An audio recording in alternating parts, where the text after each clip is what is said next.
Selamat pagi Bapak Ibu, Saudara-saudara, keluarga besar GKMI Ephatha.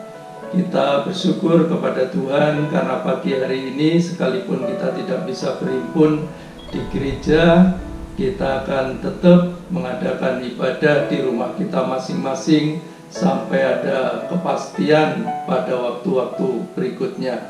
Karena itu, mari sebelum kita membaca firman Tuhan, kita akan bersama-sama berdoa. Tuhan Yesus, kami berterima kasih dan bersyukur kepada Tuhan karena minggu pagi hari ini Tuhan sudah menolong kami. Kami boleh bangun dengan sehat, boleh memasuki hari perhentian ini. Dan saat ini Tuhan, kami akan bersama-sama belajar dari kebenaran firman-Mu. Kami memohon Tuhan akan memberikan hikmat kepada kami agar kami dapat mengerti kehendak-Mu. Tuhan, mari Engkau kuduskan hati pikiran kami, agar kami sungguh layak di hadapan Tuhan dan dibimbing oleh Tuhan untuk dapat mengarahkan hati pikiran kami dalam belajar kebenaran firman Tuhan, sehingga kami mengerti, menyimpan, dan dapat menghayati dengan sepenuh hati kami. Bimbinglah kami Tuhan. Terima kasih Tuhan Yesus, tolong kami semua jemaat-Mu dan tolong hamba-Mu.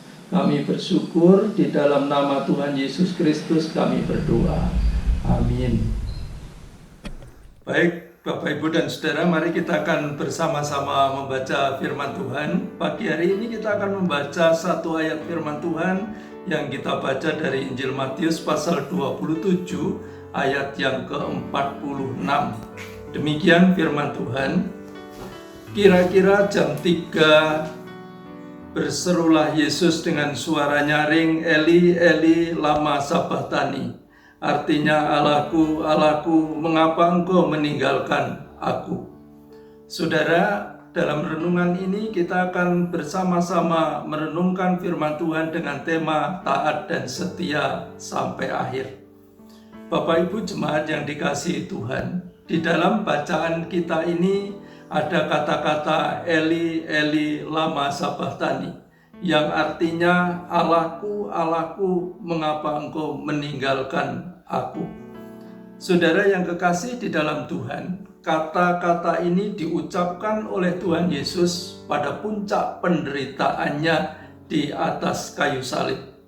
Dan dari kalimat inilah saudara kita tahu bahwa saat itu Tuhan Yesus tidak hanya ditolak dan ditinggalkan oleh semua manusia, termasuk para muridnya, tapi juga ditinggalkan oleh Allah Bapa. Dan itu dijelaskan dengan jelas dalam kalimat yang ia ucapkan tadi, Allahku, Allahku, mengapa engkau meninggalkan aku? Jadi benar-benar saudara bahwa pada puncak penderitaan yang demi menyelamatkan umat manusia dari dosa itu, Tuhan Yesus menghadapinya tanpa dukungan siapapun juga, termasuk tanpa dukungan Allah Bapa. Tetapi saudara, sekalipun demikian dia tetap taat dan tetap setia sampai pada akhirnya. Walaupun ada pengkhianatan, ada ketidakadilan, ada penghinaan, ada caci maki, diludahi, dipukul, diolok-olok, dicambuk, bahkan disalibkan. Tapi niat baiknya itu tetap dilaksanakan. Peristiwa ini mirip dengan satu peribahasa yang mengatakan air susu dibalas dengan air toba. Niat baik dari Tuhan Yesus untuk menyelamatkan umat manusia dari dosa ternyata dibalas dengan tindakan-tindakan yang jahat dari orang yang akan diselamatkannya. Namun saudara, semua itu ternyata tidak membuat Tuhan Yesus membatalkan niat baiknya untuk menyelamatkan umatnya dari dosa. Karena ia tahu bahwa manusia itu dengan segala daya upayanya tidak akan pernah bisa menyelamatkan dirinya sendiri tanpa pengorbanan Tuhan Yesus Kristus di atas kayu salib. Dari sinilah saudara-saudara yang dikasihi Tuhan, kita bisa belajar bahwa ternyata untuk mewujudkan niat baik kepada orang yang tidak baik sekalipun, yang demi kepentingan keselamatan orang berdosa itu. Sekalipun demikian, tidak selamanya niat baik itu mendapatkan sambutan yang baik dan ucapan syukur dari orang yang akan diperbaiki dan diselamatkan hidupnya. Bisa jadi yang diterima adalah justru kebalikannya, seperti yang dialami oleh Tuhan kita Yesus Kristus dalam bagian perikop yang kita baca ini, yaitu justru mendapatkan fitnahan, pengkhianatan, ketidakadilan, penghinaan, caci maki, olok-olokan, bahkan bisa juga penganiayaan yang kejam. Namun demikian, saudara-saudara yang kekasih di dalam Tuhan, jika niat kita itu adalah baik, dan karena pelayanan pekerjaan Tuhan demi keselamatan orang berdosa, maka harus tetap melakukannya dengan taat dan setia sampai pada akhirnya, seperti yang dilakukan oleh Tuhan kita Yesus Kristus. Saudara, bagaimana caranya supaya kita orang Kristen ini bisa tetap taat dan setia sampai pada akhirnya? Baik dalam membangun hubungan pribadi dengan Tuhan kita Yesus Kristus maupun dalam melaksanakan misi Tuhan bagi keselamatan orang berdosa. Secara manusiawi tentu tidak mudah, tetapi mari kita akan belajar bersama-sama. Setidaknya ada dua hal penting yang harus kita lakukan. Yang pertama, orang Kristen itu harus fokus kepada Tuhan Yesus yang sudah menyelamatkan dan memberi kepercayaan untuk melaksanakan misinya, dan bukan fokus pada tantangan dan masalah apapun itu bentuknya, supaya kita bisa tetap taat dan setia sampai pada akhirnya. Hal yang kedua yang perlu dilakukan adalah bahwa orang Kristen tidak boleh lupa, bila kalau kita hidup sesuai dengan kehendaknya, kehendak Tuhan kita Yesus Kristus, maka dalam situasi seperti apapun Tuhan Yesus itu tidak akan pernah meninggalkan kita.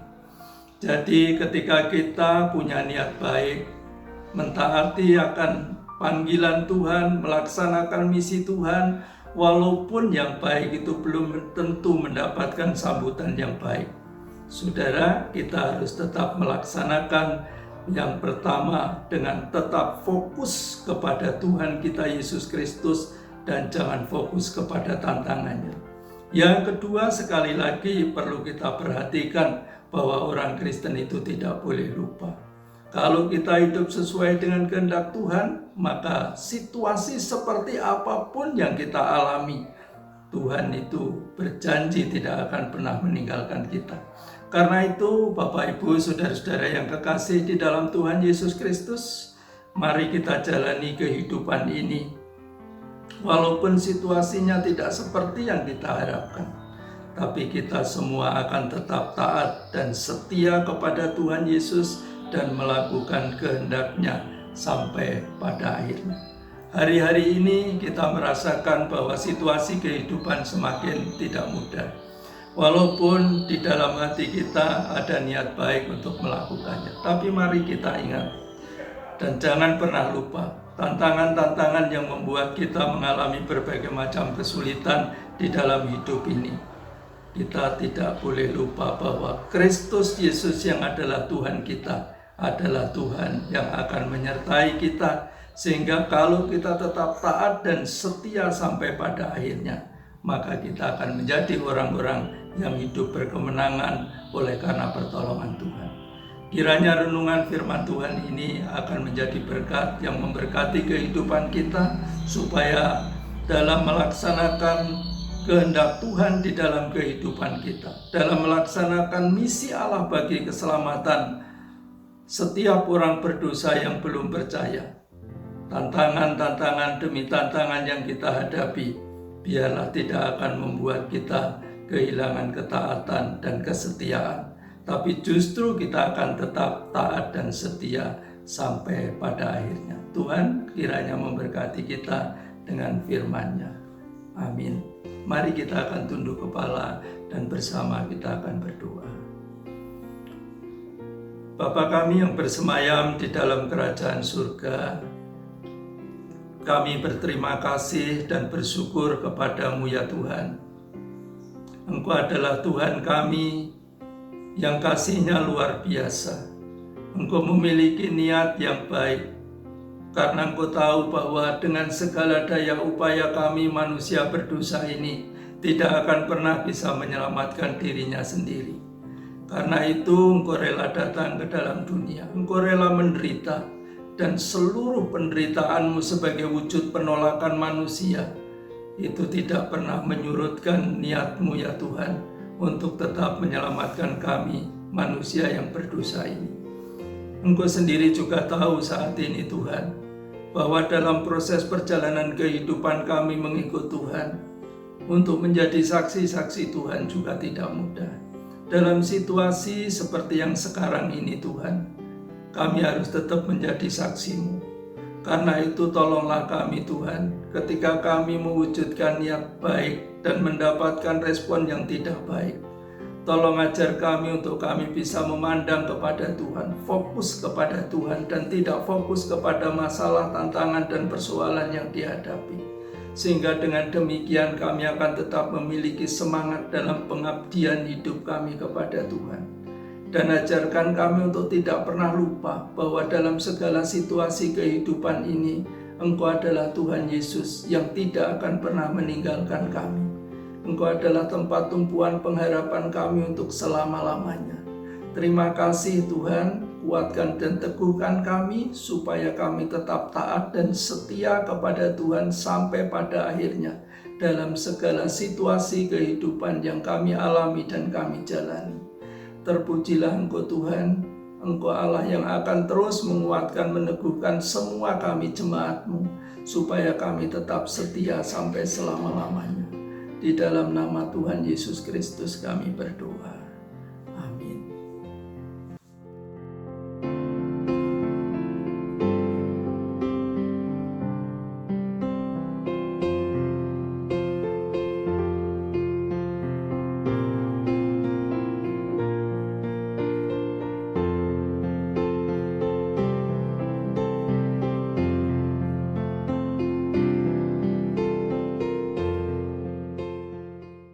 Bapak Ibu, saudara-saudara yang kekasih di dalam Tuhan, kita akan mengakhiri seluruh rangkaian ibadah kita pada hari perhentian ini.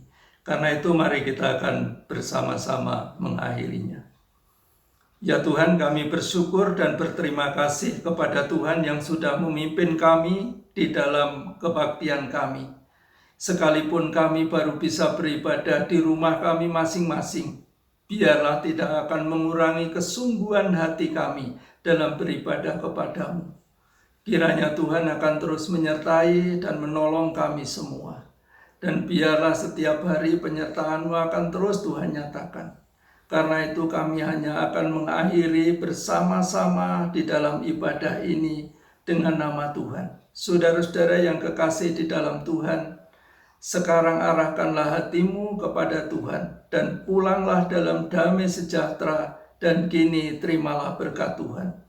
Tuhan memberkati engkau dan melindungi engkau. Tuhan menyinari engkau dengan wajah-Nya dan memberi engkau kasih karunia. Tuhan menghadapkan wajah-Nya kepadamu dan memberi engkau damai sejahtera sekarang dan sampai selama-lamanya. Amin.